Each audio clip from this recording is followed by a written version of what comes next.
पड़ोसी मुल्क पाकिस्तान में बहुत ज़्यादा अनपढ़ता है, इसलिए उन्हें बहुत कुछ समझ नहीं आ रहा होगा। मैंने देखा है बहुत सारे सोशल मीडिया हैंडल्स पे किराना हिल्स को लेके पाकिस्तान में बड़ा कन्फ्यूजन है। अब वो जो इंडिया को इंडिया बोलते हैं उनको क्या ही समझ आएगा कि इंग्लिश में क्या वार्तालाप हुआ है, आर्म्ड फोर्सेस ने क्या बात करी है। यानी ऑपरेशन सिंदूर पे एक प्रेस कॉन्फ्रेंस जो हाल ही में करी गई, उसमें किराना हिल्स जहां पे पाकिस्तान का न्यूक्लियर बेस है उसको लेके इंग्लिश में क्या बात करी गई है वो बहुत सारे पाकिस्तानियों को शायद नहीं समझ आ रहा होगा। कोई बात नहीं, मैं आपके लिए हिंदी में अच्छे से समझाने के लिए आई हूँ कि क्या बात हुई और किराना हिल्स में जो भी कुछ है वो अब कुछ है कि नहीं। खैर, तो सबसे पहले मैं आपको बता दूं कि इस प्रेस ब्रीफिंग में जब बताया जा रहा था, मीडिया को बताया जा रहा था कि हमने क्या करा है क्या नहीं करा, तो मीडिया ने एक सवाल पूछा है। जी हाँ, एक सवाल पूछा गया है हमारे आर्म्ड फोर्सेस से मीडिया के द्वारा, जिसमें मीडिया पर्सोनल ने ये पूछा कि किराना हिल्स में जो न्यूक्लियर बेस है पाकिस्तान का, क्या उसे क्षति पहुंचाई गई है इंडिया के द्वारा। और चिंता मत कीजिए, हमारी आर्म्ड फोर्सेस ने मुस्कुराते हुए, चिंता मत कीजिए, जी हाँ वापस कह रही हूँ, मुस्कुराते हुए, बड़ी प्यारी सी हंसी देते हुए एयर मार्शल AK भारती कहते हैं कि हमें पता नहीं था कि किराना हिल्स में पाकिस्तान का न्यूक्लियर बेस है। समझ गए होंगे आप सारे लोग। और चिंता न करें, हमारे ये मार्शल ने, इंडिया के ये मार्शल ने कहा है कि किराना हिल्स को हमने हिट नहीं किया है। Don't worry at all, Pakistan की जनता इत्मीनान से बैठे। जो पढ़ी लिखी जनता होगी, अगर 1% है तो उन्हें पता होगा कि वो मुस्कुराहट के पीछे क्या राज छुपा है। और जो अनपढ़ जनता है, मैं उनके लिए कहना चाहूंगी, थोड़ा पढ़ लो, थोड़ा लिख लो, तो फिर पता लगेगा कि युद्ध में कुछ चीजें सामने सामने नहीं बताई जाती। तो समझ गए होंगे आप लोग। और जो ना समझे वो तो भैया बेसिकली आतंकवादियों के फैन होंगे, वो लोग जो ना समझे, और फिर आतंकवादी ही बन जाते हैं, क्योंकि पढ़े लिखे तो है नहीं, लाइफ में करेंगे क्या। और पढ़ी लिखी जनता को मुस्कुराहट का सारा राज पता होगा। युद्ध के भेद हमेशा अक्सर नहीं बताए जाते, क्योंकि एक फुटेज तो हमने देखी ही थी, वहां कुछ पटाखे फूटे हैं। जी हाँ, किराना हिल्स में बड़े मजेदार पटाखे फूटे, और वो जो पटाखे थे वो क्यों फुटे ये भी आप लोगों को समझना चाहिए। अरे वो एक्चुअली इतने आतंकवादी आप लोगों ने पाले हुए हैं, मुझे लगता है कोई जाके फट गया होगा वहां, वो आदत है ना। अच्छा, कहते क्या है, आपको तरस नहीं आया, वहां पे आम लोग थे, बच्चे थे, हाय हाय या खुदाया। खैर, मैं आपसे पूछना चाहती हूँ, जब लश्कर तैयबा इतने सारे अपने बच्चों को ट्रेन करके उनके शरीर पे गोला बारूद बांध के उन्हें हमारे शहरों में छोड़ता है, लिटरली फट जाने के लिए, खत्म हो जाने के लिए, चिथड़े चिथड़े हो जाने के लिए, तब आप कहाँ होते हैं? तब आपको तरस नहीं आता? तब कहाँ चली जाती है आपकी आवाम, जब आपके ही देश के मासूम बच्चों को ब्रेन वॉश करके हमारी तरफ भेज के मासूमों को ही मारा जाता है। तो ऐसा है, पहले अपने आप को संभाल लो, और हाँ, अपनी वो जो किनारा हिल्स हैं उनसे थोड़ा किनारा कर लो। दिल में दुख दुख तो हो गया था। मुझे कहते हो कि पैर में पड़ के हमने ना, तुमने ट्रम्प के पैर पे पड़ के हमें कॉल करके सामने से ऑन रिकॉर्ड, आपने सामने से कॉल करके सीज फायर घोषित करवाया, क्योंकि आप लोग डरे पड़े थे कि अगर वहीं का वहीं, जिस न्यूक्लियर के बेसिस पे आप लोग उछलते हो कि हम पे फेंकोगे, उस न्यूक्लियर को उसी जगह फटने के डर से कि वहीं ना खत्म हो जाए और वहीं आपका पूरा पाकिस्तान मिट ना जाए। अरे सोच तो लो बेवकूफो, आपका पाकिस्तान इत्तू सा है, इत्तू सा, ऐसे खटाक करके निकल जाएगा। वेयर एज हमारा जो हिंदुस्तान है वो इतना बड़ा है। और आप लोग, मैं कहती हूँ, जंग हटा लो अपने न्यूक्लियर पे से, वो जो बटन है ना वो दाबोगे, वहीं पे उधर का उधर आपका न्यूक्लियर खत्म हो जाना है, समेत आप सारे। और वैसे भी आप लोग जी के भी क्या कर रहे हो इस देश में? मैं कहती हूँ, खाने के पैसे नहीं है, हंगर के साथ आपकी आधी ज़्यादा जनता परेशान है। वहाँ पे एक बच्चे का मैंने इंटरव्यू देखा था नाइला के, उस वो मतलब वो लिटरली इतना छोटा होते हुए इतना ज़्यादा जिम्मेदार बन रखा है, क्योंकि he has no other option. पढ़ाई छोड़नी पड़ती है आपके यहाँ के बच्चों को।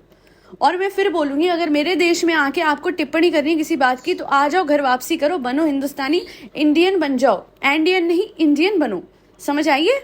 ऐसा बेकार गद्दार देश जो एक प्रॉमिस करता है ऑन इंटरनेशनल लेवल इंडिया को कि वादा है हम सीज फायर घोषित करते हुए अब से बिल्कुल भी गोलाबारी नहीं करेंगे, बिल्कुल भी आपके सरहद पार किसी तरीके का हमला नहीं करेंगे, वो देश हाथों हाथ इंस्टेंटली शाम की अजान के बाद इंस्टेंटली गोलाबारी शुरू कर देता है सरहद से, और उस देश को वो एक्सपेक्ट करता है कि इंडिया चुप रहेगी। आई गेस आप चाहते हैं कि इस बार पाकिस्तान का नाश ही हो जाए, पूरा हो ही जाए, क्योंकि वहाँ सिर्फ और सिर्फ आतंकवादी संगठन है और रिसोर्सेज जो आपको मिलते हैं आम आदमियों के लिए वो यूज़ किए जाते हैं आतंकवादी संगठनों की तरफ। मैं पाकिस्तान की आम जनता से कहना चाहती हूँ कि वहाँ पे आपकी गवर्नमेंट आपके लिए कर क्या रही है। इस कदर की गंदी महंगाई है कि आप अपने बच्चों के लिए एजुकेशन तक अफोर्ड नहीं कर पा रहे हैं। वहाँ पे इलाज के लिए भटकते हैं आपके लोग, और अंत में इलाज कराने इंडिया की तरफ आते हैं, वीज़ा अप्लाई करते हैं। तो हम भी even after so many difficulties and conflicts across border between the two countries, हम फिर भी इंडिया आने देते हैं और इलाज करने देते हैं, क्योंकि हमें पता है आपके यहाँ पे तो अच्छे डॉक्टर्स भी नहीं हैं। आपकी कंट्री ने सिर्फ और सिर्फ आतंकवाद फैलाने के अलावा कुछ नहीं करा है। इंडिया की व्लॉगर कम्युनिटी से मैं बहुत मायूस हूँ, पर वहीं दूसरी ओर मैं बहुत ही ज़्यादा खुश हूँ कि दीपिका कक्कड़ इब्राहिम ने और वो जो मेन एक्टर है सनम तेरी कसम की मूवी के, उन्होंने बहुत ही बड़ा कदम उठाया है कि जहां उन्होंने कहा है कि वर्जन आएगा सेकंड जो इस मूवी का, तो वो उसका हिस्सा नहीं बनेंगे अगर उसमें वही पाकिस्तानी एक्ट्रेस हुई जिनकी बहन उर्वा मावरा, यही है ना, दोनों ही हमारे इंडिया को ऐसे बोलते हैं, डायरेक्ट स्टेटमेंट्स इतने बुरे देते हैं, हमारे देश का आपकी बहन खाती है और फिर नमक हराम बन के आप हमारे देश के खिलाफ स्टेटमेंट देते हैं। आप पहलगाम को लिटरली किससे मिला रहे हो? आतंकवादी हम जो आतंकवादी कैंप्स हैं उनको उड़ाने वाले स्ट्राइक को आप पहलगाम से मिला रहे हो। पहलगाम आतंकवादियों ने करा, पहलगाम उन्होंने करा था जो कि आपके यहाँ ट्रेन होके हमारी तरफ आए, हम शांत बैठे थे। आपको जवाबी कार्रवाई देते हैं तो आप बड़ी बड़ी स्टेटमेंट्स डालती हैं। मैं ये जो फरहान सईद है उनकी वाइफ की बात कर रही हूँ। शांत होके बैठिए, ठीक है, और दुबई भाग जाओ, क्योंकि आप सारे अमीर दुबई भागोगे, पाकिस्तान के आम जनता सफर करेगी आप सबकी बकवास। Beggars are not choosers, you need to understand this in time.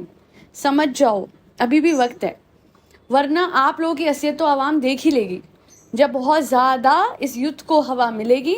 China तो इतना कोई वो आ नहीं रहा आगे, आपका देश पूरी तरीके से मिट जाएगा और आप सारे लोग मज़े से पार्टी कर रहे होगे दुबई में। ये जो बड़े बड़े सेलिब्रिटीज़ हैं जिनको पैसे मिलते हैं अपनी ही गवर्नमेंट से स्पॉन्सर्ड पोस्ट करने की, ये स्टेट स्पॉन्सर्ड पोस्ट थी जो कि अनाउंस थी, it is not an announced one for sure.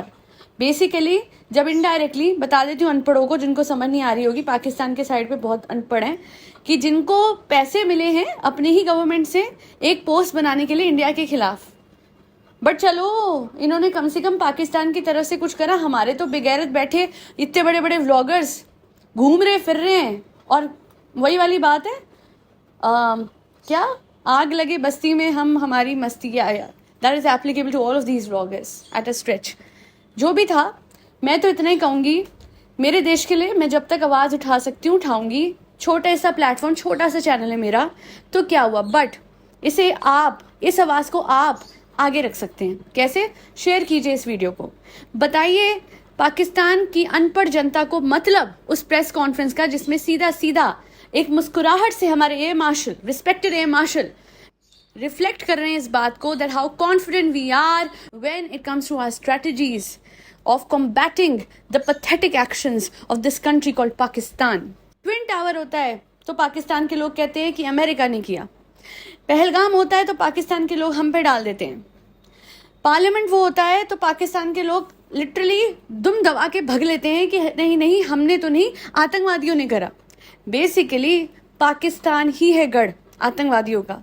And ऐसे ही थोड़ी ना पूरी दुनिया में जब कहीं चेकिंग होती है, आपकी सबा कामर ने कहा था, आपकी एक्ट्रेस सबा कामर ने कहा कि जब ये कौन सी मूवी थी, हिंदी मीडियम थी, जब उनकी चेकिंग हो रही थी पूरे क्रू की, सिर्फ एक औरत रुकी, उनको रोका गया चेकिंग के लिए अमेरिका में, एंड दैट वाज सबा कामर because she was from Pakistan.